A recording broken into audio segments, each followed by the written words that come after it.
What is up, everybody? Welcome to the Feast, episode 111, the show where you submit replays and I cast them. I'm Delthius. How's it going, everybody? On this wonderful Friday night, I'm doing well. Not a whole lot to report in the scene at the moment. Preseason Cup 2021s is in the playoffs. There's the upper playoffs and the lower, so keep your eyes peeled on the Discord. A lot of those matches are underway with some deadlines coming up here shortly. If you are in the event, please try to get your matches done ASAP if you haven't done them already. And stay tuned to the Discord to find out when those will be casted. Tonight, though, we are just doing a traditional feast here. We got some viewer-submitted replays here. As always, keep sending me replays to ToothandTailTV at gmail.com. What's up, Tosh, with the raid, man? I appreciate it, dude. I just saw that game against Saint Abroad. I was watching it. Well, it was on my intro. That was really sick. I thought he had you at the end, man, but you cleaned it up. And I agree, that was some good Fox Micro. Okay. Yeah, we got 9 here tonight. Again, I need more replays, guys. Keep them coming. ToothandTailTV at gmail.com. Without any further ado, let's hop into it. Game number 1. Spawning on the left side, we've got 6. An opponent to the right, Sunrise Piggy Delivery Company. Arguably the best name in Tooth and Tail. Alright, let me see how everything looks. I think everything is good to go as far as the stream goes. So let's hop into this one. Alright. So 6 has kind of more of a mid-game bruiser deck, as I like to say. A lot of Tier 1, a lot of Tier 2. Meanwhile, Sunrise Piggy Delivery Company, with that boar and the badger, definitely going to have some options here in the late game. Love to see people running double, even triple tier 3. You can definitely get away with it in the modern meta, just depending on what units you have to support them or the overall game plan. Sometimes your opponent as well, you know, are you playing against somebody who's going to be really aggressive and in your face, or are you matched against someone who is going to kind of take it easy with you, you know, allow it to get into a macro game where you can get out some of those types of units. So as far as the map is concerned, I think I do like it a little bit better for 6 over here. A couple pretty easy expansions. Sunrise, you know, it's fine, could expand here. This base would be a little bit more contestable. That's where you're getting really close to what will most likely be the natural of the opponent. As you can see, 6 takes it now. Or you could always try to go this 6 o'clock route as well. So Sunrise is going to have to be a little bit more clever with the expansion patterns, I feel like, as the game continues. But a lot of times I get ahead of myself overanalyzing the map. You know, most games we don't see it really get to that point. But I think what's really cool about the gristmill layout in this map is a lot of it kind of blocks other mills. You know, like once 6 takes this mill, for example, it's going to be really difficult for Sunrise to grab anything over here. And yeah, Sunrise is going to go ahead and grab this one, which definitely makes sense. I think both players chose the natural base that I had in mind as well. But what's really curious to me is going to be the fight over this area if and when we get to 3 bases. And so far, just everything's pretty normal. You know, players built into some safety tier 1, they're getting into their tier 2, they're starting to expand up. Nothing crazy just yet. You know, the big thing at this state of the game is to make sure you are constantly scouting the opponent, know what they're up to.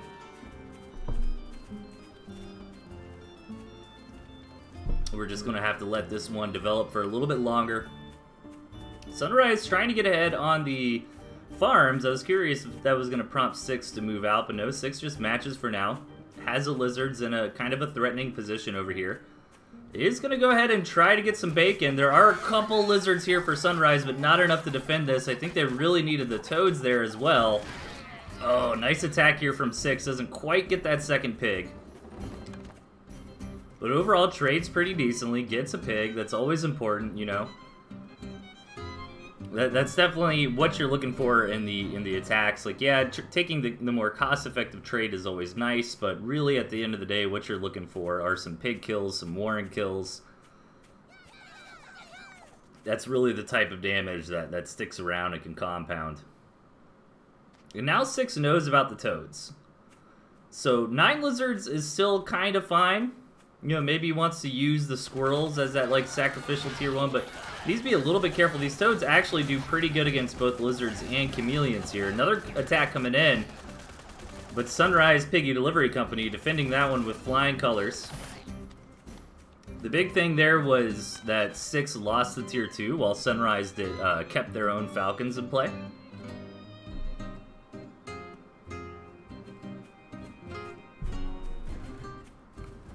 Ooh, Sunrise needs to be careful moving forward with just the falcons here, trying to use these as snakes or something.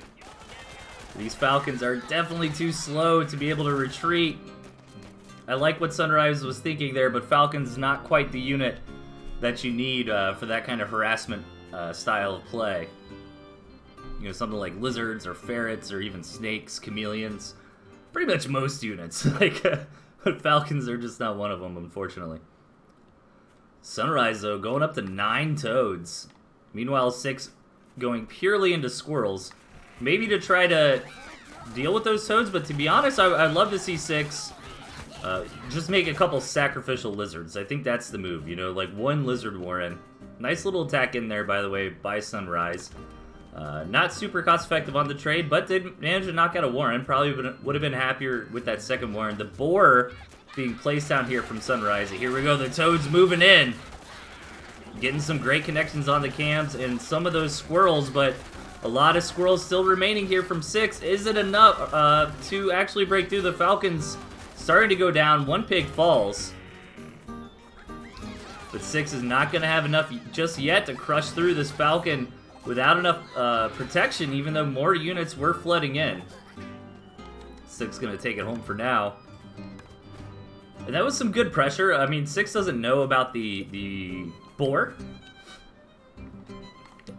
But a lot of times, if your opponent is getting a tier 3, and you can't really stop them, so, you know, it is really nice to attack right before the tier 3, you know, is finished, just to make them have to rebuild the army. Maybe block that 180 food that they need for that tier 3, or force them to sell some warrens or something. Really work for it a little bit more. 4 falcons is a lot, though, but I am a little bit worried. 6 is still primarily on tier 1 here. And this boar warren can be devastating. 4 falcons is enough, but it's going to get the job done very slowly. And since Sunrise Piggy does have their own falcons, does have some lizards to maybe deal with the opponent's flying units, this might be a bit rough. Okay.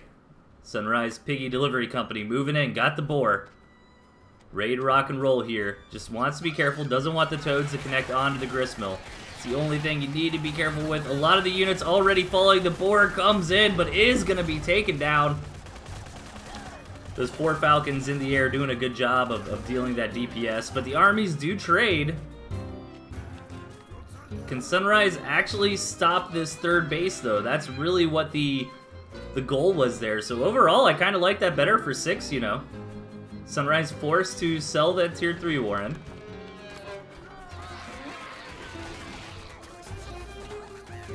And a lot of tier 2 actually from 6 here. They've got 4 tier 2 warrens, which is slowing down the reproduction of this army for the moment. While primarily our Archimedes player is mostly on tier 1, which can make a big difference in these moments, just because you can get that army out back on the board a lot faster.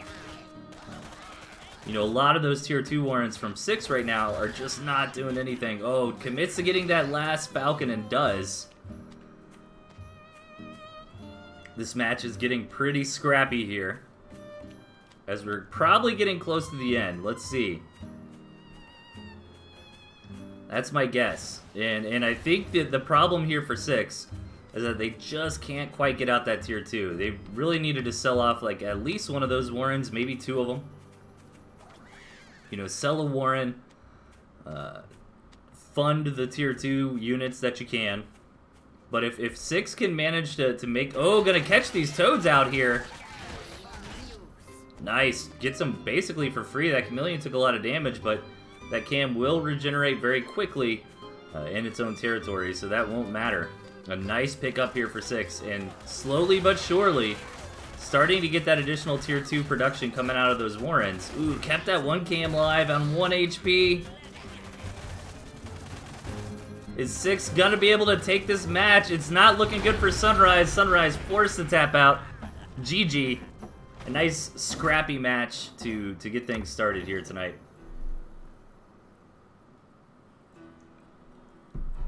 What's up, everybody in chat? Good to see y'all. I am doing well. Not a whole lot to report, you know. We're in the playoffs. It's going to be good. A lot of those matches should be finishing up here shortly. There'll probably be some streamers picking up some content over the weekend or maybe early next week. I'll try to do some coverage early next week at the latest if there's still pending replays. So that's pretty exciting. But other than that, you know, just keeping it real, keeping it on. Let's get into game number 2.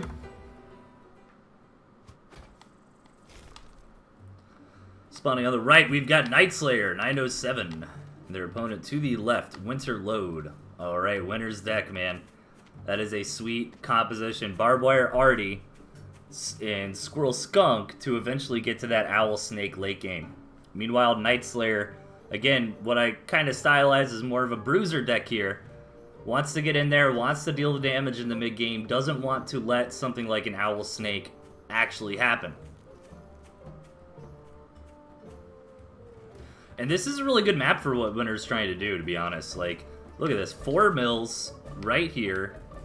You know, you could easily build some barbed wire and like an arty or 2 right in this position to defend everything. Getting a little deja vu. Have we seen this one? I don't think so. Maybe it's just reminding me of another map. They start all coming together in the head. The way I structure my files, it normally prevents any sorts of reruns here.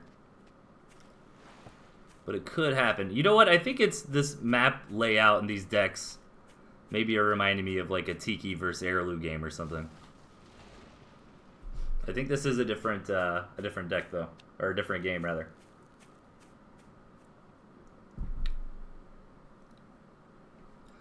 All right, I'm excited for this one. Nightslayer and Winterload are both great up-and-comers, newer to the scene, but strong players nonetheless. So it's really cool to see them taking different approaches in this matchup. You know, Nightslayer running the more tier 2 oriented style, gonna try to get in there before everything gets crazy. And meanwhile, Winterload has that late game, has that very scary Skunk Owl Snake late game, and let's see if Winter can get there. These are both really fun styles to play, for sure. I feel like the Owl Snake kind of thing is a pretty good starting point for beginners. It's not super micro intensive, like you do want to micro with your snakes a bit and target fire in big engagements, especially against opponent tier 3s and stuff like that. But you don't have to do anything incredibly fancy to get those snake tags, you know, just gotta focus fire a little bit. It's a nice way to start utilizing some micro, and that late game composition is very powerful. But I think against really strong players and stuff, they are going to sniff out those windows of opportunity to come into attack. And that's why we see players utilizing this style often take defensive structures, because those defensive structures help shut those windows of attack, you know. You set up your barbed wire and your artillery, and it would just be so cost ineffective to try to bust that. Your opponent is kind of forced to just sit back and let you get up to your ultimate composition. But I think slowly players are figuring out ways to deal with this, you know. I've been experimenting myself with like pigeons to deal with barbed wire. I think that's been pretty effective. And that first artillery cannon is going down, and Nightslayer did see it. So if he wants to strike, now is a good time. But is Nightslayer really in the position to attack right now? Trying to get into a lot of tier 2 here. Got some really good saturation on that second base. Even got that campfire, so Nightslayer's army isn't like incredible at the moment. Oh, but gonna dive in with the cams and try to just gank the artillery, but no. All the supporting units are in the right position. Winter was out and about scouting on the map, but good foresight from Winter there. The spot where he had his units defending was perfect to deny any kind of shenanigans like that. And that's another really important thing that I see people lose often with, is just not having your units in the right spot, you know, when you're running around the map, even not controlling them. So huge loss there for Nightslayer. And now Nightslayer is kind of going to have to be forced into sitting back and waiting. And it doesn't take a lot of premonition here to figure out, even without scouting, like, okay, my opponent is going for a huge late game comp, right? Like, when they have this much defense, that's normally what's going to be happening. They're trying to say, hey, let's delay the game. Once I build up to my comp in the late game, it's going to beat yours. That is normally what people are doing when they have a lot of defense. Sometimes you can see defenses use more in a offensive approach, where you try to leapfrog them in and force, you know, a really, really good tactical position for yourself against your opponent. But not here. Winterlode's just trying to chill. He's chilling out, man. And Nightslayer hasn't scouted the owls yet, but again, he probably knows. Probably knows. Like, what else would you really be doing? And Nightslayer's gonna come in, gonna confirm the owls here. And this is just such a good map, again, for what Winterlode is trying to do here. Like, look at this. 2 Arties going down. He can sprinkle in a little bit more barbed wire, especially now that he's got that extra territory from taking the mill. And this is going to be difficult for any army to break.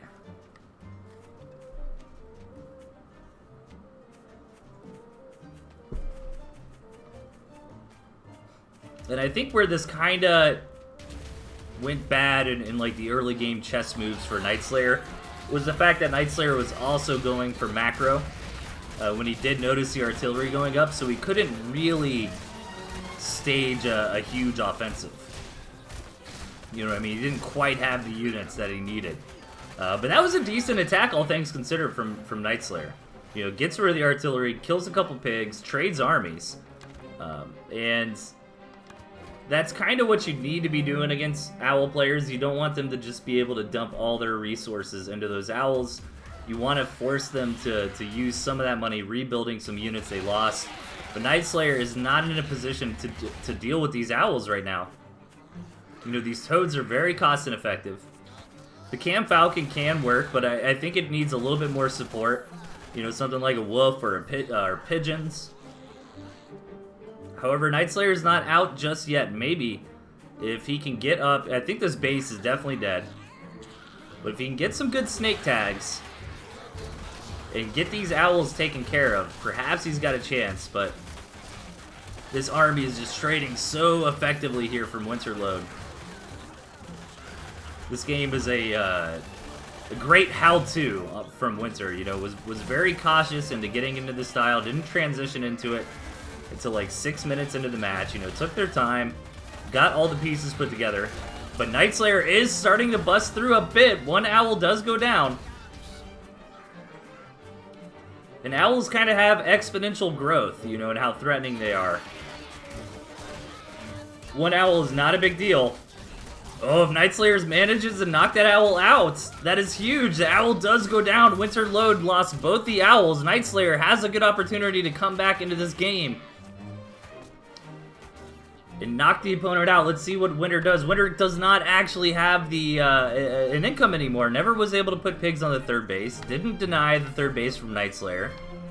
And Nightslayer's damage, plus the fact that Winter had taken this base so early on, you know, these pigs are fallowed out. Nightslayer really doesn't have much left. Trying to commit to, or I'm sorry, Winterlode doesn't. Nightslayer is kind of stuck in a rough spot because he wants to keep the pressure on, but he's also really supply blocked, so he's got to go home and sell something off. Gonna sell the toads. I do like that. I think he does need to be building up into a large tier 2 army at the moment. And the owls have been dealt with. The artillery cannons are no more here from Winterlode. However, Winterlode still has a very powerful unit comp. Getting up to 4 snakes here, though. Oh my gosh, these snakes are going to be able to take this mill down. Well, maybe 9 stacks of poison, 11, 12, 13. Yeah, that's definitely enough. Good sells, though, from Nightslayer, packing up before that got demolished, and managed to kill all those snakes. Winter Load is now vulnerable to a counterattack. Nightslayer pushing in. He's got to return the favor here. He's got to get some damage done. Nightslayer's second base is also on its way out here. Both players are scrambling to put together whatever food they possibly can. Every unit is so important, especially the tier 2 here. Good target from Nightslayer there. Trying to get that snake poison on as many different units as possible. Oh my god, this is an absolute slugfest, but Nightslayer with a few units left over. Oh no, don't go for the expansion, go for the warrants. I think this is a little bit of a mistake. Well, getting the 1 farm is okay. But I think he needs that firepower on the enemy Warrens right now. Just stop Winter from being able to have any more production here at all. Oh my gosh, both players are now starving. Oh, nice pickup there from Winter. Manages to kill that Falcon. Oh my gosh, Winter, okay. Winter is no longer starving. Nightslayer does have time, but needs to hurry up. It takes 20 seconds to build a mill. Still committing to a lot of tier 2 here. Oh my gosh, Nightslayer might die by starvation if he doesn't build another mill now. Oh, he wants to come down and get the safer build, but I don't think he's gonna have enough time. Oh my gosh, he barely just missed it, and I think he realizes that. Oh no, something got built. One of his Falcons, or no, one of his cams started producing right when he was gonna take that mill. He was actually too late anyways, though. So Winter Load gonna win the match by starvation, an absolute slugfest. That was really fun to see. Nice job there by Nightslayer dealing with that infamous Owl Snake defense kind of style. That was so close.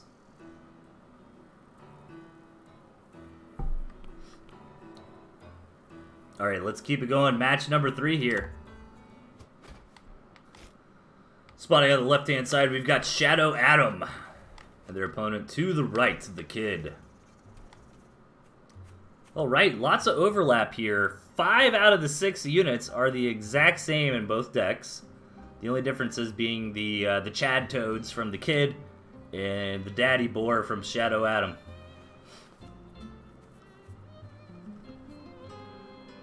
So this is going to be pretty cool. I wonder if we will see the Wolves this time around. Map looks a little bit, well, I like it better for Shadow. As weird as that sounds to say, since the Kid does have 4 mills over here. But I really don't like this high ground outside of the Kid's base. Like, the Kid's got to get up here and control this area immediately. And this would have been a phenomenal map for Shadow Adam to have some defenses on, man, because you take these mills, and then all of a sudden your territory is like right here. You can start putting down some defenses on this high ground, controlling that. And you've kind of got checkmate from there since you've effectively split the Kid's base into a north and a south region. Even though I zoomed in on the cameras backwards there. But listen, I'm doing my best, okay? Alright, macro opening from the Kid, and a standard 8-farm double from Shadow.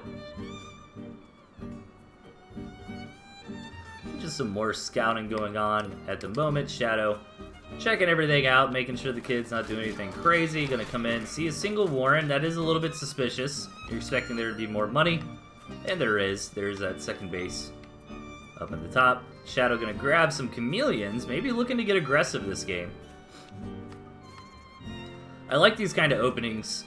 We've been seeing Tiki Gray do it a little bit more, where in lieu of getting this quick expansion, you get a reasonable army, something like 12 tier 1 units and 2 tier 2, and you kind of poke in there, right? And you still expand, but you also have the capability to just kill your opponent if they're too greedy.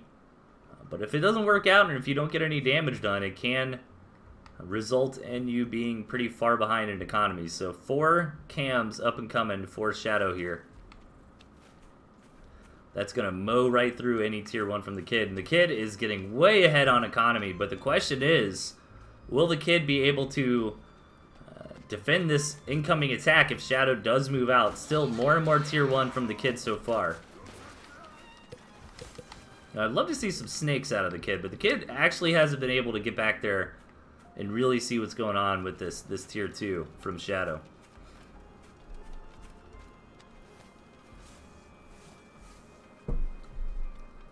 So right now, we're in a kind of fun spot because the kid has the eco lead, Shadow's got the army lead. This is a little bit of awkward pathing, by the way, that Shadow's trying to take. Oh, I think he's trying to set up a chameleon flank here. He looked like he was trying to be a little bit stylish, but rallies the whole army home. I think he just needs to do a straight up attack, you know. Doesn't have to get too fancy, just needs to slam in there with these 4 cams. This is a lot of squirrels, though, and squirrels do scale very nicely. You know, 24, 30 squirrels, something like that, is incredibly scary, especially if your opponent doesn't have skunks. We're getting to the point where there's so many squirrels that they might be able to just doof these chameleons down very quickly before they really get their damage in. You know, I like chameleons as a core tier 2 in like really small engagements for the most part. So yeah, here we go. Here's that chameleon flank. He's distracting all the units on the bottom with this squirrel army. Meanwhile, the chameleons absolutely are devastating the base of the kid. But the question is, you know, can Shadow hold off this attack now? Those were some sick moves. But is there enough here, or is the kid just going to return the favor? The cams are coming in from the back line. I don't know why the kid went home, though. Like, in the middle of the fight, he burrowed home. I think that was a mistake. He left all of his units on the front without any micro, and sure enough, Shadow was able to come home and clean it up. I think if the kid controlled that a little bit better, he might have just won the game right there. But now it is basically curtains for the kid. He's got like one more attack. He needs to go very quickly. Because of the economic advantage from Shadow, he really needed to take out that mill to even the odds here. But since the economy of Shadow is so much stronger, if the kid doesn't win very quickly, you know, Shadow is just going to outscale him. But it looks like he is busting through. The Shadow has barely any units left. It looks like Shadow tried to transition from cams into skunks, but left them here without any units at all. And it looks like the kid will take the match from here. That was fun. Some really cool tactics there from Shadow.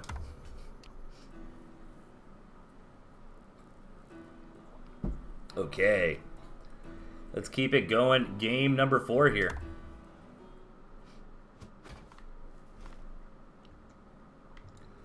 Spotting on the bottom, we got Big Pimpintosh. And his opponent to the left, Kipo.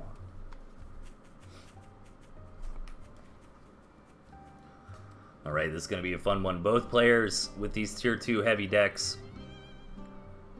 I like what Tosh is running here. I've been experimenting with something pretty similar lately, but a bit different. I think that's a nice Swiss Army knife kind of deck.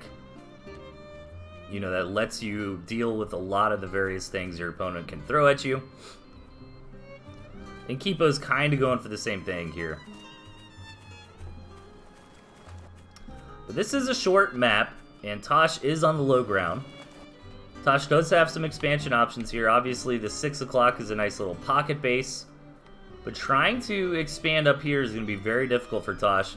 My question is, who's going to win this Triforce of mills in the middle, you know? Because I think once one player takes one of these, it's going to basically stop the other player from taking any of them, you know? And both players also do have a safe option, too, right? Like, Tosh can take this base, Kipo can take this one. So I'm curious if anyone's going to be super bold here and go for any of these Trinity Force gristmills up on the high ground. Or if they're going to take the more safe approach and go for the natural. Or even the sneaky approach and go for the 2 o'clock. So there's a lot of decision making on this map for expansion options. Looks like Tosh will take that 6 o'clock pocket. Kipo doesn't see it just yet. Kipo was doing something fresh with the lizards down here. I think he was trying to hide them from Tosh. I was too busy talking about the mills to see exactly what happened there. Yeah, Kipo's looking for some runaround damage.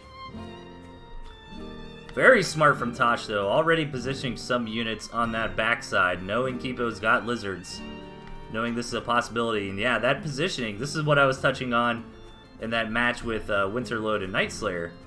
Is, you know, positioning your units is very, very important, especially when you're going out on the map to scout. Ooh, one of those lizards falling to the pathing there. Oh, some decent toe connects there from Tosh. Tosh looking to get some damage done, looking to turn up the heat a little bit. Kipo's got really good micro, though, trying to outrun these toads, and so far doing a very good job. Those snakes, the snake does go down to the squirrels, but Kipo does a good ring around the rosy there with the gristmill and toads, and stops him from exploding on all of his units. And this is what I love to see against toad players. You know, Kipo just dropping down to 3 lizards. Those are basically sacrificial lizards to the toads. Try to trade 3 lizards for 6 toads and protect the squirrels in the process. So we are getting into those second bases. Both players decided to go with the safer expansion option.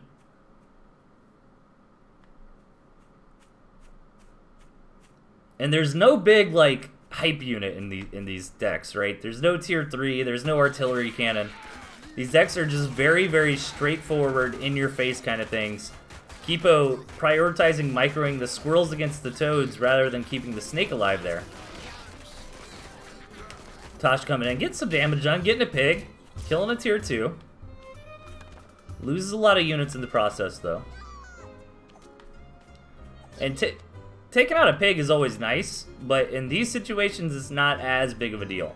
Since there are second bases, like if you're stuck in a one base slugfest with your opponent, you know, knocking out a pig, especially like at the 4-minute mark, is almost a death sentence. Because imagine if Kipo was stuck between rebuilding this farm, which has barely any wheat left on it, or just being at an economic deficit. You're kind of damned if you do, damned if you don't. Toad's Dispatch are really fun. I agree, Tosh.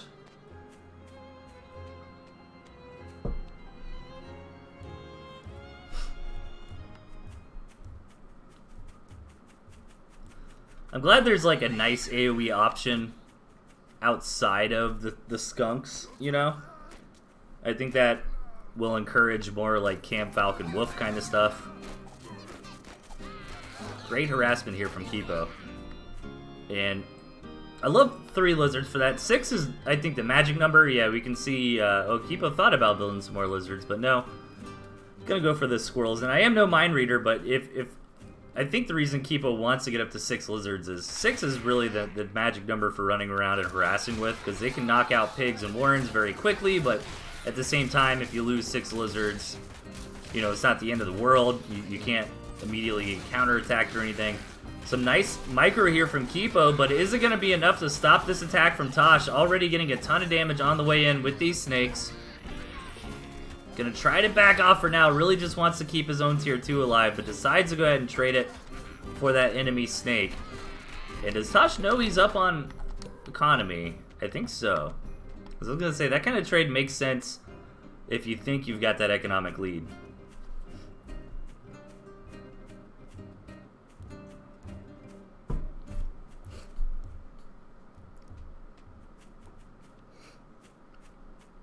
Yeah, I love having the toads back for sure. It's fun having a bunch of different core tier 1 be viable. We kind of traded the moles in for the toads this patch. Another engagement here. Snake going down immediately from Kipo. And this micro is fancy from Kipo, but does need to be careful to not over micro and lose out on DPS from too much dancing. But so far, we're kind of still even here. 4 snakes from Tosh.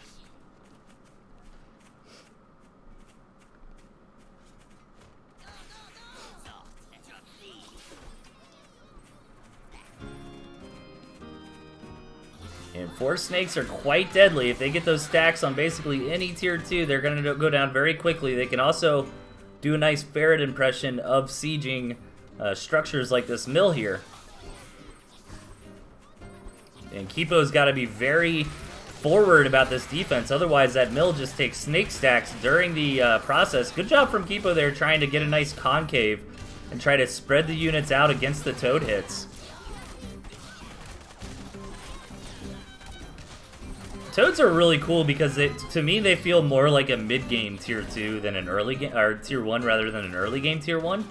When you have the economy to afford like immediately losing 6 tier 1 every fight, plus, you know, all the other losses that are gonna happen, you know? Like, I feel like Toads are a unit that just really benefits from a strong mid-game economy. It can absolutely devastate some armies, man. Like, we'd seen some matches with Heirloom, where he used like 9 or 12 toads and, I mean, just deleted the entire enemy army. And those kinds of trades are great if you can afford it, but if it's a really scrappy match, baby toads aren't what you're looking for here.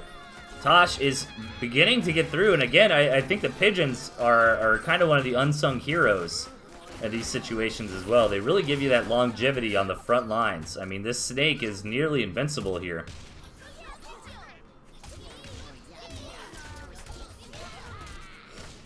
Like, I was loving Pigeon in some matches I played earlier.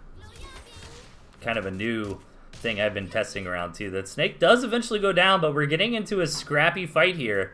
And this is what I was talking about with those third bases. Now, Witty Pun, a.k.a. Big Pimpatosh here, is no secret, or no stranger to ninja bases. So I wonder if that's what he's going to go for. You know, both players with Snakes, like, trying to get this third base up and running is gonna be difficult no matter how you slice it for either side. Big Witty Tosh. I like that one. What's up, Darius?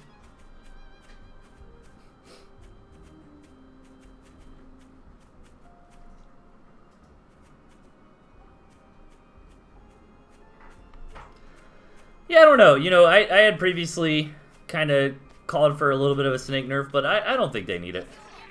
I'm not sure. I think we always got to be careful. You know, you figure out different ways to deal with stuff over time.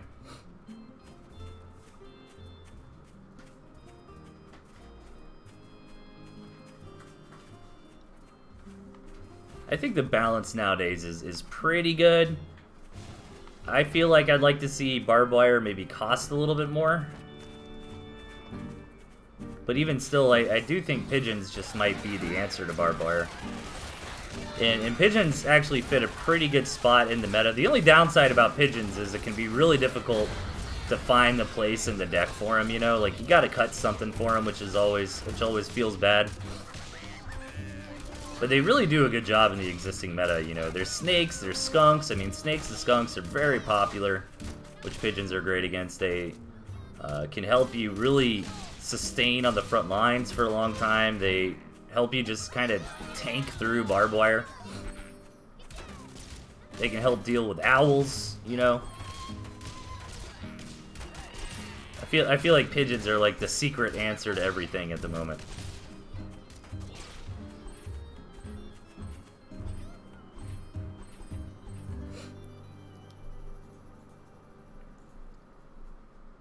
Alright, Tosh is on starvation. Meanwhile, Kipo is only on 3 farbs. Again, as I had mentioned as we spawned into this one, you know, getting that third base up and running on this map is so difficult for either side. I think more so for Tosh, but still difficult for Kipo. I mean, as we saw with his attempt to get that third base up and running. But Tosh still has some really strong tier 2 units here on the front. He's got that pigeon healing him up. And Kipo might be out of luck at this point. Does have the farms. Tosh is all in here, by the way. 20 seconds left. Okay, he does have the mill. So he can go home and build a farm, but he actually needs like a decent amount of time for that. If he keeps this attack up, he might actually starve out, like, because he's got to sell stuff and build the farm. Okay, he queues it, sells it. There you go. Alright, it wasn't super close, but it was 6 seconds. 6 seconds away from the starvation there. Tosh looking to finish this up with 1 skunk, 2 snakes, and a dream, but very smart transition by Kipo. Going into the lizards here. Lizards do great against both skunks and snakes, especially in small numbers like this, and Kipo pushing through. The thing is, Kipo needs to be careful, doesn't have a lot of assets here. These lizards are actually super important because in order, well, Kipo can actually get the campfire. Oh, I'm not sure if he can. I don't think, well, 3 lizards will kill a campfire. You might have to micro him a little bit, but oh my gosh, this is coming down to nothing here for both sides. A snake and a pigeon, though. That snake barely gets out from Tosh. Good resolve there to keep it going, but Tosh is gonna starve. He has 54 bucks. He doesn't have any more money. Oh, Kipo rebuilds that 1 farm here. Oh my god, Tosh is gonna win with a single snake left. Jeez, Manelli. You gotta be kidding me, dude. This game was so close. It came down to a single snake. Kipo is waiting, though. He's hoping to get some lizards up and running, but it can't wait any longer or that mill will die. And Tosh going home for that victory. GG. So close.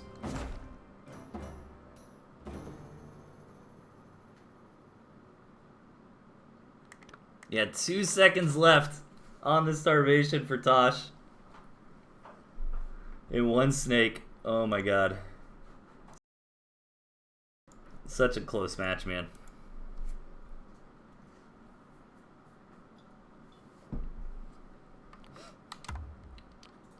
Really great one. Alright, let's take it to Silly Town here with a free-for-all.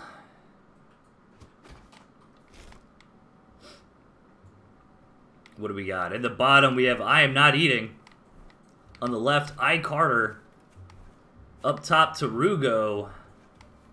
And to the wire, to the right, Cheshire Saxophone.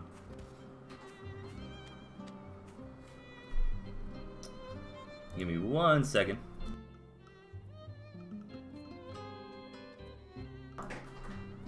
Alright, so I don't really recognize any of these names.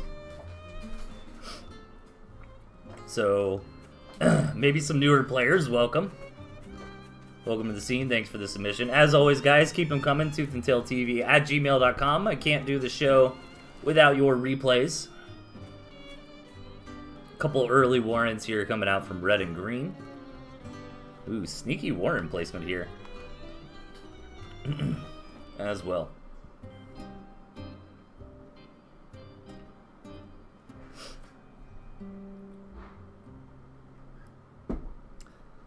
What's up, Premium? No, I've been sneaking in some feasts. There's not really anything. There's only one set to cast for the tournament at the moment, so. See you later, Tosh.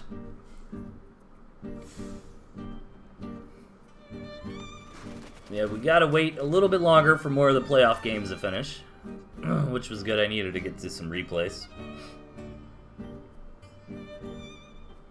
Alright, what's going on in this game so far? Couple turrets coming down from blue here. Always nice to have defense and free-for-all and 2v2s. Up top, Tarugo. That's a sick name, I like Tarugo. Starting to get that second base going. Okay. I Carter and Green both expanding as well. Some barbed wire coming up.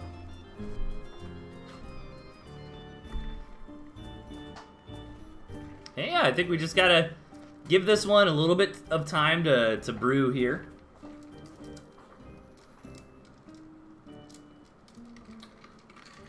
I think these are all newer players just kind of having fun with their buddies. I don't recognize any of the names, but I don't know everybody, so. I know most of you. Okay, maybe I do know everybody. I don't know everybody. That's impossible.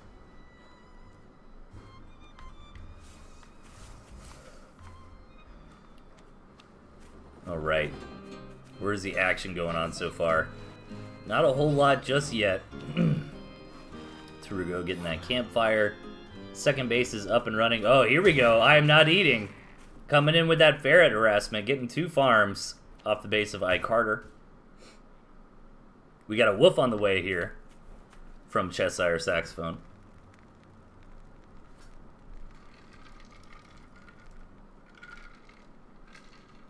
Double ferret. All right, I'm on Team Blue. I don't know. I. Carter's got the ferrets too, though. Nah, man. I'm Team Blue this game. He's got Wolf Ferret. Wolf Ferret Turret Balloon. I'm down with that.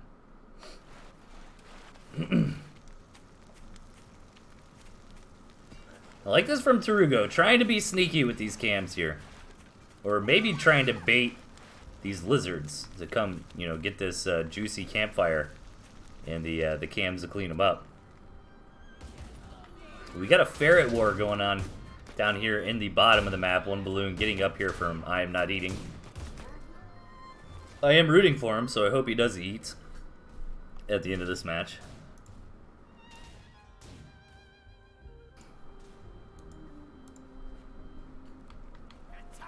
Alright, and the wolf is out for Cheshire. Cheshire, okay, so blue and yellow are actually doing really good. I'm sorry, yellow and green are doing really good to take this game later on. They got those big economies going. Red and blue, though, are caught in a bit of a skirmish down here. No second. Well, red does have a second base, but it's been offset a little bit by the farms that have been slayed by the ferret poke. Oh, yeah. Oh, look at that. That's good stuff right there.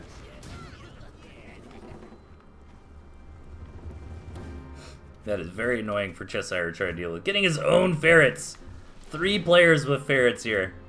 Oh, but the wolf ferret has been revealed here from Cheshire. Let's see if he can get some damage done with that. Badger on the way for I. Carter.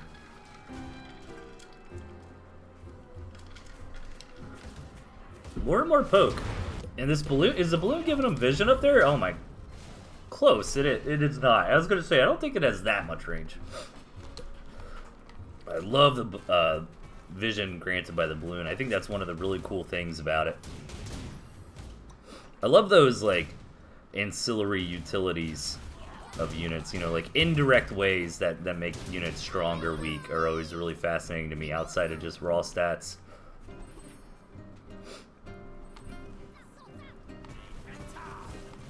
Alright, we're getting into the macro phase of the game. Red is hanging on. Did get the main base destroyed by blue, but got set up here. Got another main base established.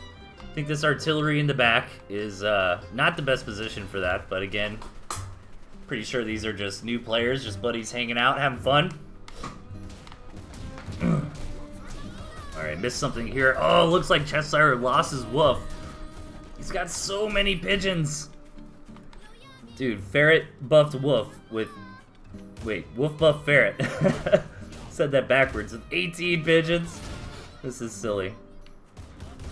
Alright, what's going on with Team Blue? At 4 ferrets here. Those are rookie numbers. We need to see 6. We need to see 8. Tarugo, though, I think is the real try-hard in the match, though. Getting that owl count up and going. Getting the cams, got the wire, got tons of turrets everywhere, getting that third base going. P-Boop calling for 16 ferrets. I am down. I'm down for 16 ferrets. Nice micro from Blue, manages to take out that expansion from I. Carter.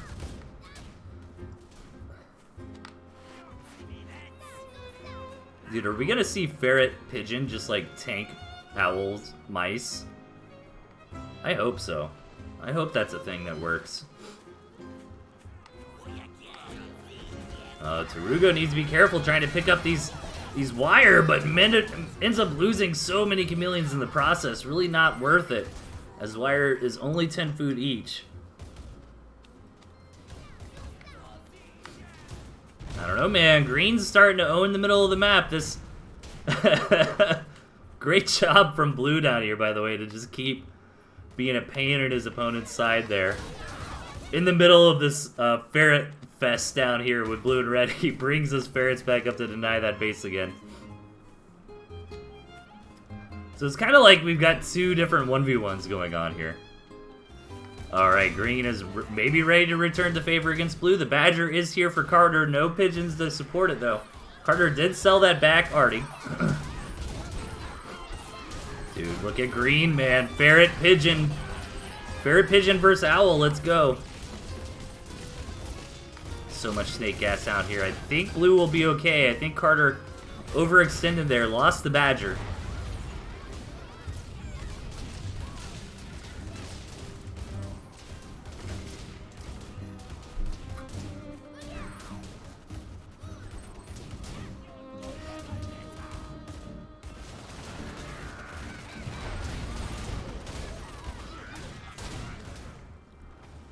Okay, red and blue starting to get a bit exhausted. Green does not have a lot of money left, but I feel like has one of the best armies on the map. Realize my ferret wolf dreams. I had my money on blue down here, but I really should have been rooting for green. He's got the ferret wolf, man. Yeah, these owl camp, he just doesn't have enough. Oh my god, but like nothing can shoot up. These owls are just blimps here. There are lizards, but they're getting knocked out by the lizards, or the mice pretty quickly. Oh my god, some more ferret slugging action in the bottom. This is an absolutely crazy game.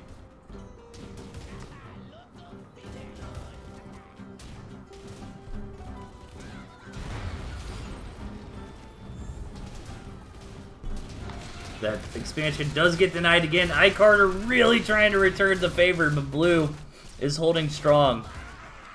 Barely anyone has an economy left anymore besides blue in the south. These mice are being a nuisance. But look at the pigeon healing. Able to allow those ferrets to tank through, but iCarter is not so lucky. No pigeons here to help his units, and iCarter slowly losing some steam this map. No economy left. Barely any army. And green has a nice army, but just no mining bases anymore. Oh, and the mice from yellow from up top. Blue coming in to help as well. And I think blue's army is pretty good. Now, throughout all this, Turuga has done a great job of keeping that owl count alive. And he's even got it up to 3. And 3 is where it starts to get pretty deadly.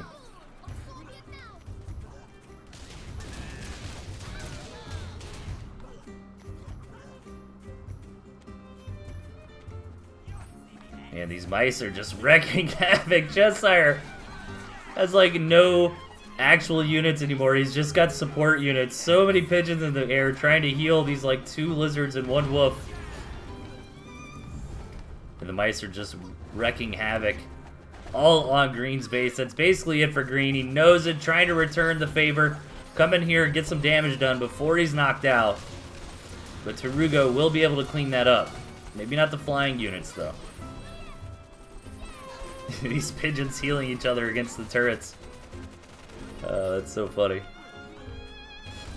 Alright, man, I think blue is going to be our winner here. That's what it's looking like. If blue can withstand that initial punch of all the mice and chameleon. I mean, that is a lot of mice, though, but blue does have like 6 skunks. Finally getting that wolf up. 6 ferrets, 6 skunks, and a wolf here. As green and red have been eliminated. And now it's just down to blue and yellow.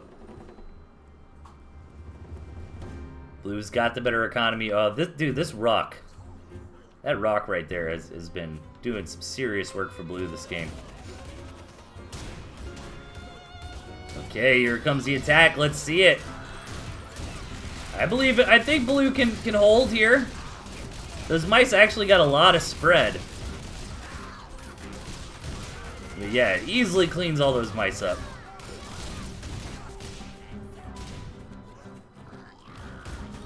Not immediately gonna attack in though, just waiting for now.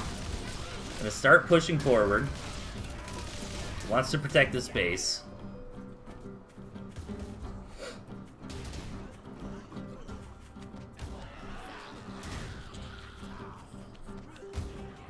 what a cool composition here from I'm Not Eating. Love to see it when ferrets get to these high numbers. We normally don't get that opportunity, so definitely a treat. Oh, but yellow's about to starve out. I don't know if he realized it. I just realized it. 3, 2, 1. That's game. Blue takes the cake. I think he was on his way to do so anyways. But I was not expecting that.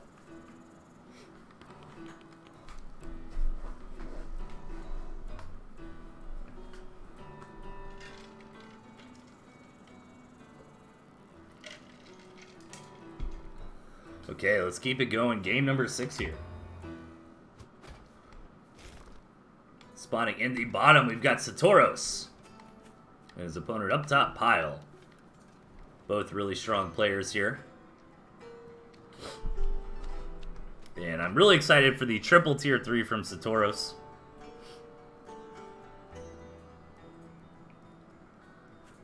Meanwhile, Pile, of course, glued to those lizards. Actually, lizard's the only tier 1 from Satoros. That's a bit risky, but a lot of times you can get away with it.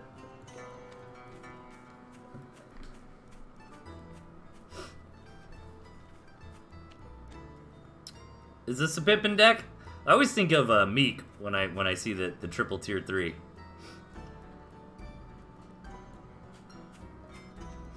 I love these triple tier 3 builds. It's very similar in concept, I think, to the 3 to 4 tier 2 decks, where you've got a bit of that Swiss Army knife in the position. But it's a huge investment, right? You really got to think about what those other 3 units are going to be for you. What's going to get you the most bang for your buck? And Satoros has decided Lizard, Skunk, Wire. And I think that is a smart way to go about it. Especially Barbed Wire. Barbed Wire is difficult to deal with in the modern meta. It's hard to find ways to bust through it cost effectively. I think people are a little bit too fancy about it, though. I think you just kind of gotta tank it. You know, you just gotta get in there and get through it. So I'm thinking like pigeons are probably the best way to deal with it. But the Wire makes sense. It's a modest and cost-effective way to kind of tell your opponent, hey, don't attack me. Let's play a little longer. Let's go to the late game. You don't have to worry about it. I don't have Owl, Wolf, Fox or anything. I'm just going to build some Falcons. But I am hyped for Pile here. Got a couple of the defense. He's got the mines, got the Wire. But Pile's a really strong player. He's got great micro. He's got really good game sense. So I'm excited to see that Pile Badger, if and when it does come out. So far, lots of lizards here for Pile. No expansion just yet. Not deterred by the Wire, which is kind of surprising. Like, he's building more and more lizards into the Wire here. And again, you know, maybe you just tank through it, right? Like, yeah, you're going to lose a lot of lizards, but that's the way she goes, bud. As long as you have enough lizards left over to get the damage done. Yes, I want to see this, actually, for science. I would love to see Pile just run through that Wire right there. Do it. Do it. Pile! Do it. Yeah! He does it a bit. Okay, so he's going to try to do it bit by bit. Let the units heal up. Dude, I think you could just... do it. Just do it. Just do it, Pile. Trying to take it slow. I love the territory he gets out of this, by the way, helping the healing. There he is. Yeah, he just busts right through. You know, did it in some waves there, and I think, in all fairness, you know, those Satoros could have probably defended that a little bit better. Like, he wasn't really punishing the lizards as the Wires were coming in, but at the same time, that's what happens when you have lizards and not squirrels, you know? It would have been better defensively for Satoros to have squirrels there to be able to shoot from behind the Wire. So far, Pile is starting to get something done. However, I don't think he's got enough damage done, though. Satoros still has that economic advantage. And getting up to that double skunk, and once you get to 4 skunks, they really just deal with almost any amount of tier 1, like, super effectively. Knocks out that mill, though, which is very, very nice. But did Pyle actually see 3 skunks? I'm not so sure. This would be a great time for Pyle to, like, switch into Badger. Because I think Badger would do pretty good against the 4 skunk. But Satoros' army is really scary now. I mean, he's got a very comparable number of lizards to what Pyle does, plus the 4 skunks. And 4 is such a magic number because that combined HP pool is so high. It's like 120 or something. Was it around 30 HP for a skunk?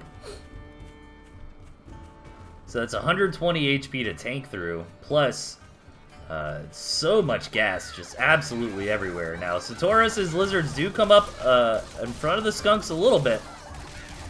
But will the skunks hold strong?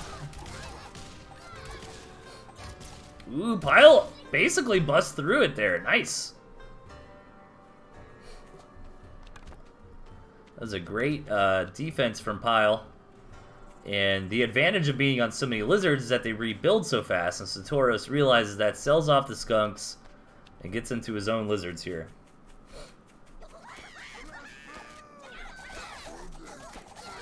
Ooh, and Satoros just might have more lizards than Pyle does. Just enough to start getting some bacon on the back end of this attack. 1 pig goes down, 2nd pig goes down. Very successful so far for Satoros. I'm actually surprised he managed to get ahead of Pyle in the lizard count there.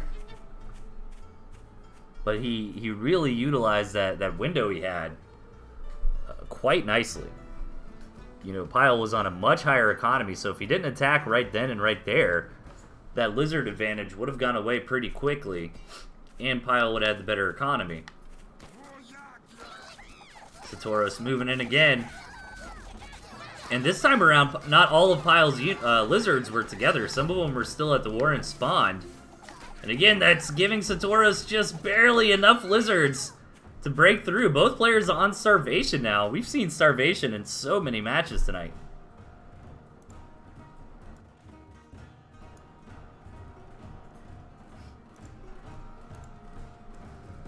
Pyle starving down. Okay, builds that farm. Both players gets that farm up on their expansion. Just a few lizards left for either side.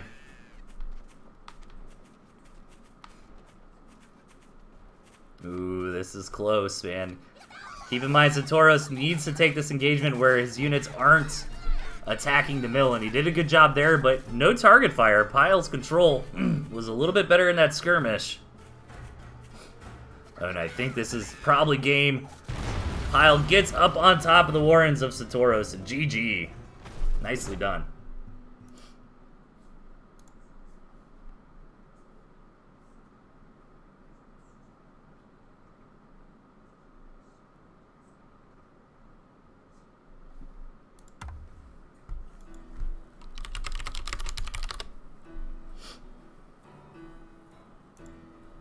Okay. So I see Ziggy in chat. Let me see if you submitted, I'm not sure which free-for-all this is. Let me see, if you submitted one too. You can try to get that in there, if you're not in this one.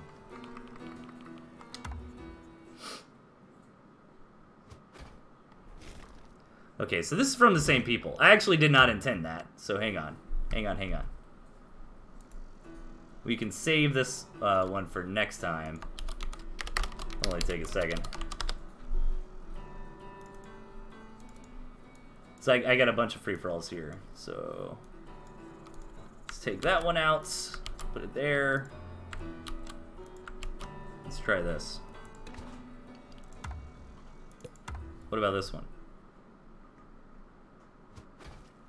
Hey, cool. All right. Yeah, it's cool. I appreciate you saying it doesn't matter, but I'd like to see just games from more people. So we've got a different set of players in this free-for-all here. We got Lego Man in the bottom, Fleur-de-Lis over to the rights.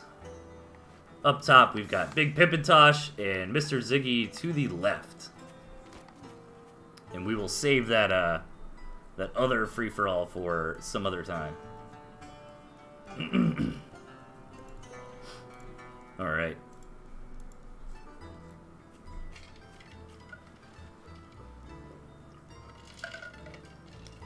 Yeah, Skipo points out in the chat, these are a bunch of good players in here. So this is going to be a fun one. Let's see what kind of decks we got going on. Alright, Fleur-de-Lis. 4 tier 3. That's a pretty strong contender for funnest deck here. Alright, Ziggy. This isn't Ziggy. Lego Man. Okay, Wolf Badger. Wolf Badger Balloon. That's pretty fun. I'm down to see some Wolf Badger. What do we got over here to the left? Ziggy. Ferret Owl Artie. Oh my god, but Tosh. Every tier 2 and a Wolf. No tier 1. Ooh, that's tough, man. What's my favorite deck here? I'm gonna have to go with Tosh's deck. Like, that is so ballsy. Just all the tier 2 and a Wolf. That is so funny. Alright. Ziggy getting into some fast ferrets. And you know, this map is actually not bad for anybody. I feel like everybody's got access to a couple bases. Maybe it's a bit rough for Ziggy, like he's gonna have to fight Lego Man for this third. Tosh and Fleur are probably pretty happy. They've clearly got like 3 bases to themselves. But I guess the best spawn is probably Lego Man, since he's got the 4 bases here. And he can kind of naturally hold this like middle of the map position. Ooh, Tosh getting spicy over here in Ziggy's base with a couple cams. Actually, only 1 chameleon. The other cam hasn't even come in. This is a cam rush here. 8 farm cam. Let's go. Ziggy trying to hold on. 1 HP. Tosh barely getting that re-stealth. Very annoying for Ziggy to deal with. Meanwhile, Lego Man getting into 2 bases, getting that Wolf up and going already. I'd expect that from Fleur. Fleur's the guy who always wants to try to get the quick tier 3. But no, Fleur is just making an ass load of squirrels here. That is the technical term for 2 dozen. It's an ass load. Oh, nice micro from Lego Man, though. Lego Man is always kind of known for his snakes, isn't he? I don't really touch on that often, but Lego Man, like, always uses snakes. And has, even when snakes weren't, like, particularly meta units. And, Ziggy taking some damage over here while that was going on. Tosh got a successful attack on Ziggy, returning the favor here. Meanwhile, more engagements with the squirrels on the bottom. Fleur doesn't quite have an assload of squirrels anymore. He did sell down to only 15. But the owl is on the way. And yeah, we're kind of split into 2 1v1s so far. Neither player really getting to sit back and just hang out and macro behind some defense. It's definitely a big skirmish and all-out war in this free-for-all here. Ooh, Tosh skirting the line with that commander HP, dropping down to 2. Ooh, what just went down? Something got destroyed. That got destroyed. What was that doing there? I missed that. Duo is Ziggy's expansion? Ziggy tried to take this base. Alright. Lego Man's got one hell of an army here. Moving in, definitely going to kill that. Those pigeons giving high ground vision. That's amazing. It's amazing, Ziggy. Alright. Now, Ziggy is getting some real damage done to Tosh. This was what I was kind of touching on earlier, is when you kill pigs. Well, I guess Tosh does have that expansion. But knocking out those pigs when you really don't want to retake them, you know, because they're already, like, mostly mined out, is always rough. Those cams dropping down.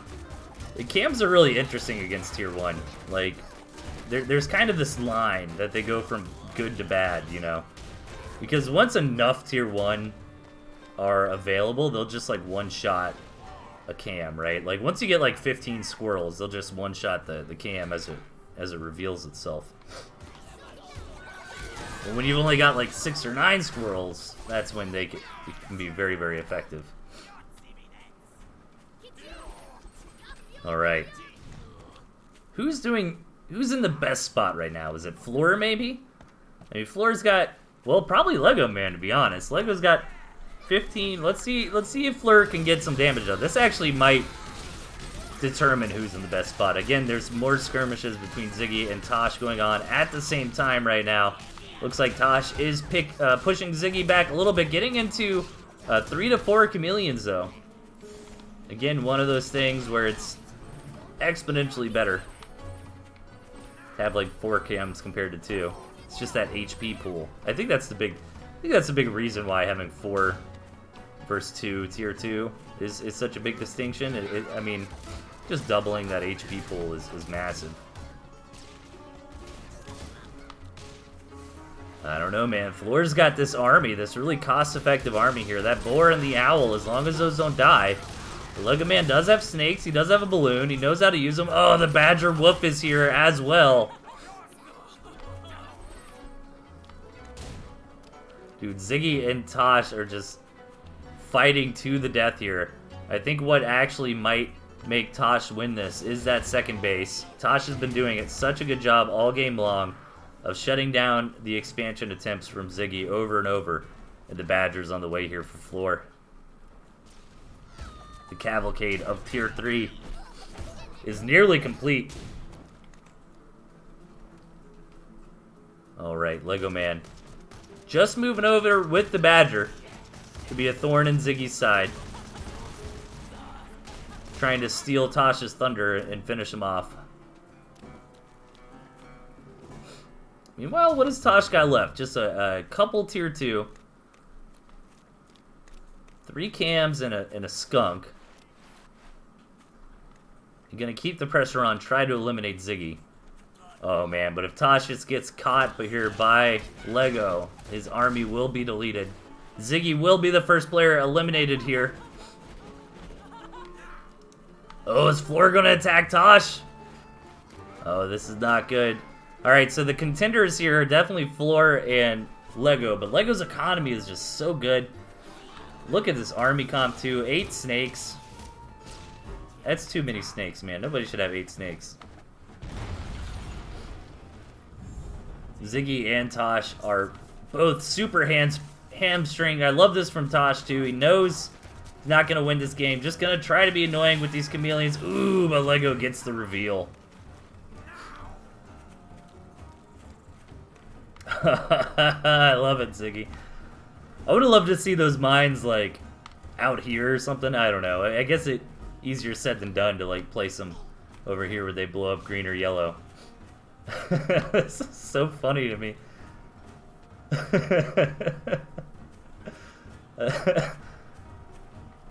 I'd love to see that work, too. Like, Tosh thinking he's going to be sneaky and knock Ziggy out. Just the cams just get blown up by the mines.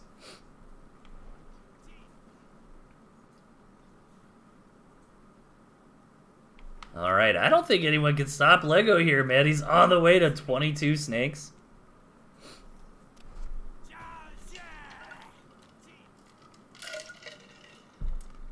Dude, I want to see it so bad. It reminds me of like a Looney Tunes cartoon or something. Alright, Tosh.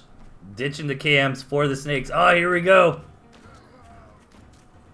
Oh, can the snake fire from outside of the mine range, though? Oh, got him! Oh my god, that was amazing. Thank you. Thank you for that. So many tier 3 on the way for Floor here. But Lego Man almost has an assload of snakes. Which is not something you normally expect. Dude, this is the most snakes I've ever seen in a game. I think I can actually say that. I don't think I've ever seen 26 snakes being built before. I love this, man. It's like these enormous deathball late game armies over here. And then like one lizard versus one skunk, like desperately not trying to come in last as Tosh says in the chat. All right, let's keep this one up a little bit. Oh, that is a stinky move. Oh, the skunks get sold off. Unfortunately for Tosh, man, this is where the no tier 1 really hurts. I would have loved to see that skunk just stand there on this building pig. Ziggy can't sell it. It's his one pig. You can't sell the building farm that got you out of starvation. I don't have we James P-Boop, if you're still hanging out, like, have we ever seen? All right, come on, Lego, get 30 snakes, man. I don't think we've ever seen 30 snakes in a game. It's too many snakes. All right, Floor gonna come in here, ruin the party, knock Tosh out. The little BM Floor. They had their epic battle coming in. It was like an epic Bronze League battle, and then some Platinum player just comes in and just smashes both of them. It's like on bottom lane in League of Legends, you know, both sides are like 0-6, and then the 10-0 top lane just comes in and kills them both. All right, Floor going for the kill here. Ziggy taps out, starved out. Yeah, I would be upset too, Tosh. That was such an epic little thing you two had going. All right. Oh, did we ever get the 30 snakes? I missed it. Did we hit 30 snakes? That army got wrecked, by the way.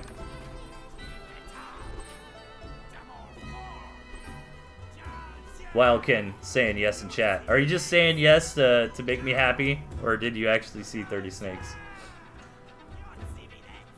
All right, I think Floor alt forward out of the game, so it desynced.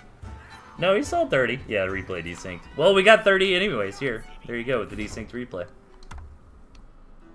GG, nice victory by Lego there.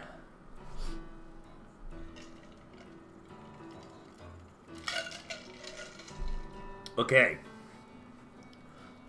2 more for tonight. As always, keep submitting replays, ToothandTailTV at gmail.com. Preseason Cup 2021 is almost over. We're in the playoffs. If you're a part of the playoffs, please get those matches done ASAP.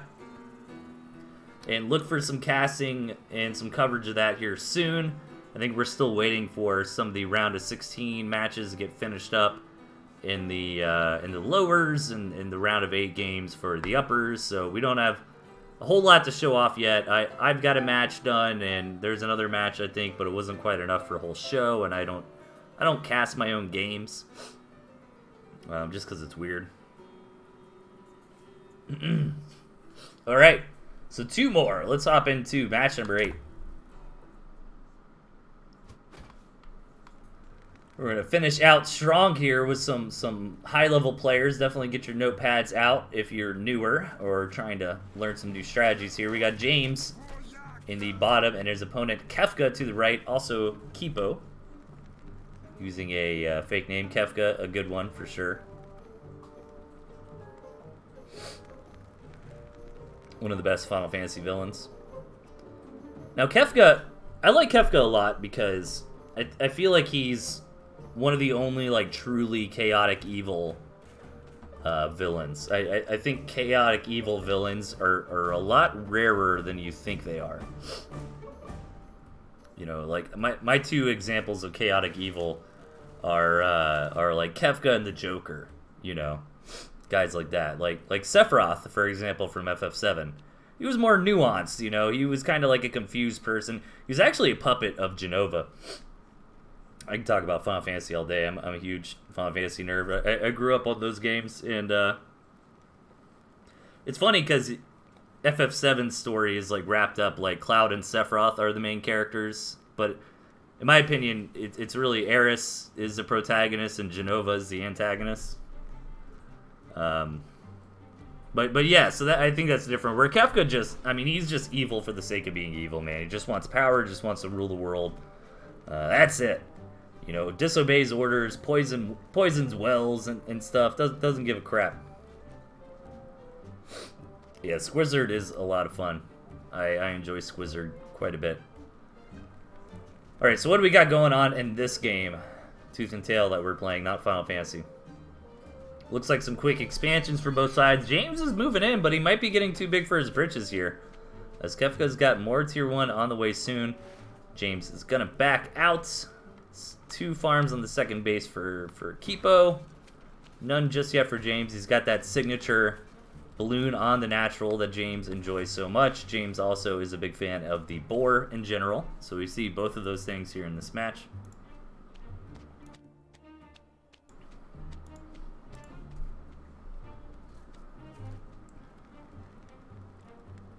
And we just got to see where the game goes from here.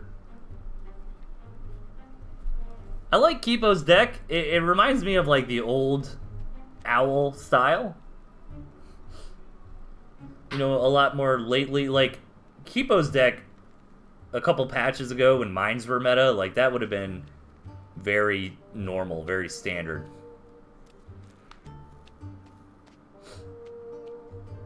Definitely nothing wrong with it here. I just think in the modern meta, we typically see Owl with Snake more often. And meanwhile, James has some decent answers, to be honest. Like, I kind of like James's late game better than Kipo's in this particular match. I think the Boar, Snake, Falcon will deal quite nicely. The Snake will take care of the Tier 2 and Tier 3. The Boar will take care of the Tier 1. And the Boar is on the way right now. However, Kipo does have a nice economic advantage here. Already up to full 2-base saturation. And this is an important scout for Kipo. And Kipo actually hasn't got out on the map and got a nice deep scout in quite some time. Gonna take a look in the main base. Doesn't quite see anything. Love to see him regain some HP and go check out the natural. Nope, gonna decide to go home. And meanwhile, James doesn't quite know what's going on really deep either. Does know that there is a full base saturation on the second there. Owl on the way for Kipo here. But the boar was never scouted, and Kipo does have quite a lot of Tier 1.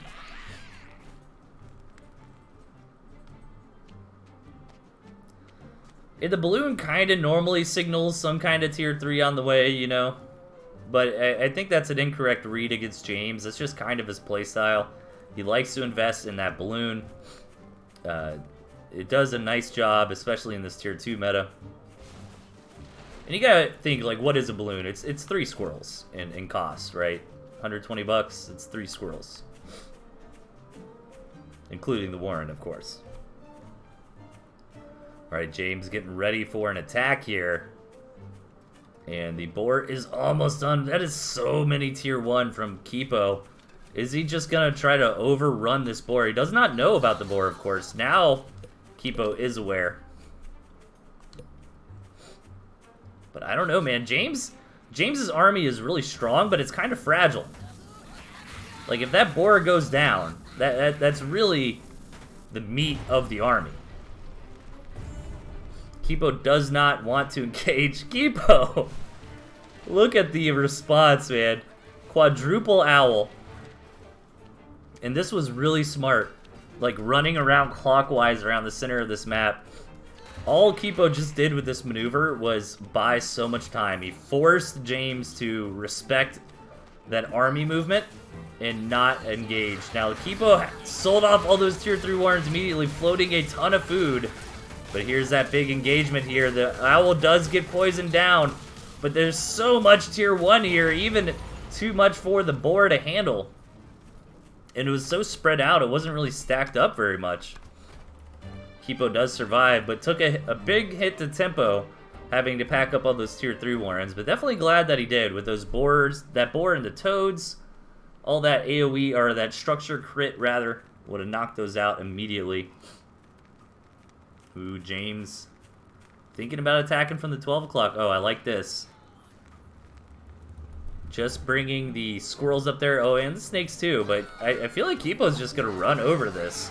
I like it on paper of like bringing the toads back, but it's not just lizards that he's having to defend with here. Yeah, that flank did not get anything done. Only a couple of pigs went down. Meanwhile, Kipo was able to get into the core of James' base here, deal a ton of damage. And I think this boar should be able to clean everything up and live. He needs a nice boar spawn, though. He needs a good spot where he can put this boar in some water in his territory. It's got so much HP. You really want to utilize water healing if you don't have pigeons to get that thing back with a full tank of gas in between the fights. But this is smart from Kipo, just attacking where the opponent is not. Honestly, I think James is trying to be too fancy with these flank attacks here.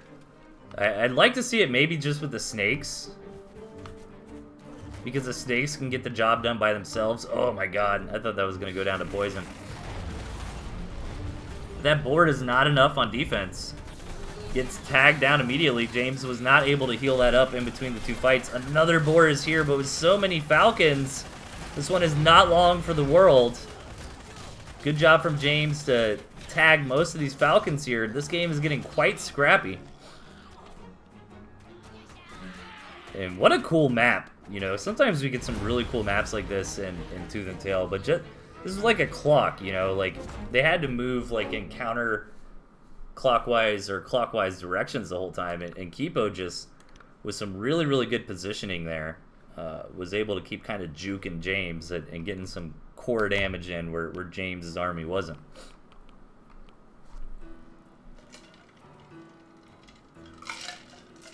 Alright, everybody. This is the last replay of the night. As I've said, keep sending me more ToothandTailTV@gmail.com. Keep your eye on that Mocha Discord for Preseason Cup 2021 playoff updates and streaming schedules. And yeah, let's hop into it. Finishing strong here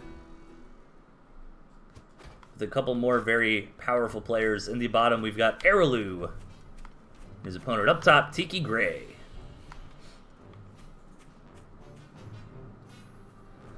Alright, now Tiki lately has been opting to run just Lizard.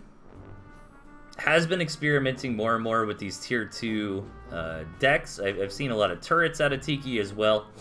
Balloon is kind of new, but not unheard of. I think Tiki Gray really pioneered the owl snake, like barbed wire balloon style of a late game.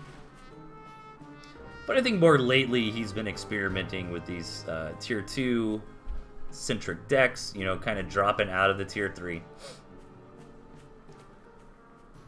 And it's cool to see. I like that kind of thing because Tiki's got those other styles in the pocket and can work on, you know, refining new builds and methods of play. And look at this, we see a very, very sneaky ninja base there at 3 o'clock from Tiki, and I'm always a little concerned. He took that even pre-8 farm.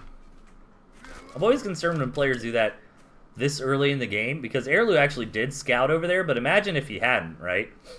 If you were like, and sometimes you don't, like a lot of times you really want to make sure you're not getting rushed, just go straight to the opponent's base, come back, rinse and repeat a couple times. And then by the time, you know, alright, we're building our 8 farm doubles, that's when you run around and scout everything. And if that was the case, then Araloo would have just naturally found this hidden base while just doing, you know, basic scouting. So for Araloo to scout that base, what he really needs to determine is Tiki is missing money. You know, and he should be concerned this time around if he isn't already. You know, Araloo already identified Tiki was missing money and is going to come and check things out. Does find that hidden expansion. That's a big victory there for Araloo to know of the existence of that. And the question is, does Tiki know that Araloo does? Does Tiki know Araloo knows? And the answer is yes, if he was paying attention to his mini-map. And yeah, I believe he does, because now he's starting to get those turrets down. Start to fend that. And this is actually pretty cool from Tiki, doing this sort of style since he has lizards. I think this works a lot better with lizards than without them. Can very easily get from one place to the other. And Airlu looking for a way to punish this so far. Hasn't really found it. Kind of looking around, dragging a chameleon about with him. Airlu's got his own second base up and running. And if this works out for Tiki, it's going to be huge. Because basically he locks in 5 mills for himself, while Airlu is only stuck with 3. And then you just win the numbers game eventually that way.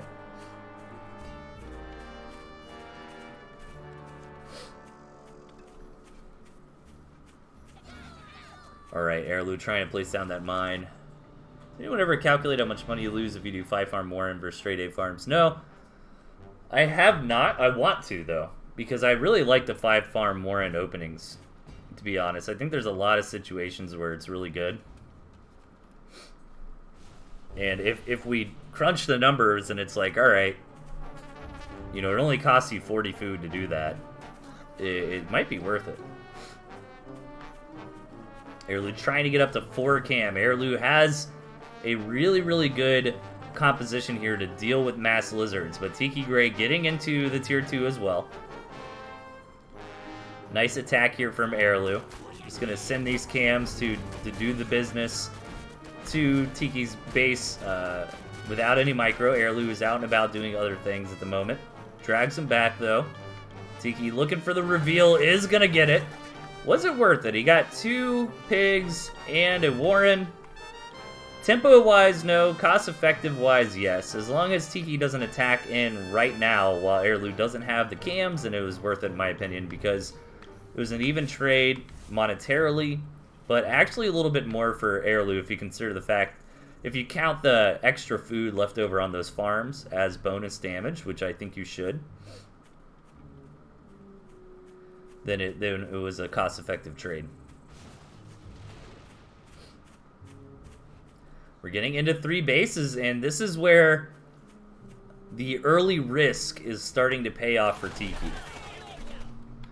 You know, most of his assets aren't even on this base anymore, so yeah, it always sucks to lose a pig or a Warren or what have you. These pigs won't be farming for very much longer. You know, even if Airlu gets in there and deals some more flank damage, not the end of the world for Tiki. Tiki really reestablished himself over here on the east side of the map. Ooh, is Airlu going to go into this? He's going to die to poison, though. Not going to be able to micro his units during this fight. That is absolutely detrimental.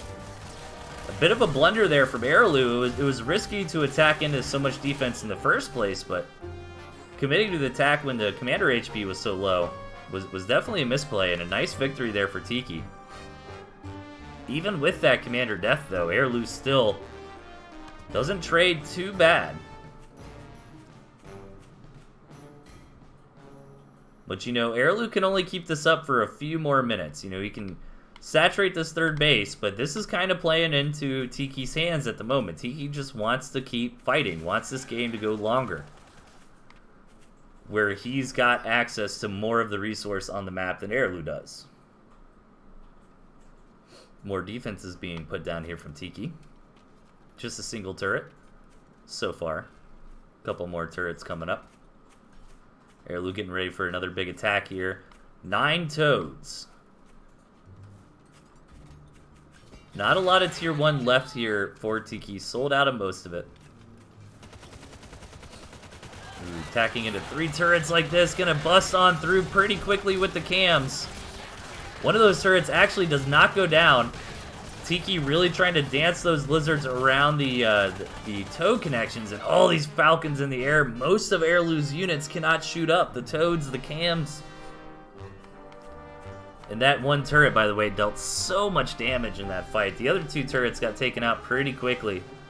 And Tiki's going to utilize these lizards, come in here, deny that third. That might just be checkmate.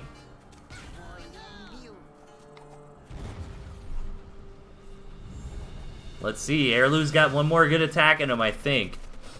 Especially, really needs to catch these lizards coming back. Alright, that is pretty good for Airlu. Trade a few toads there, though.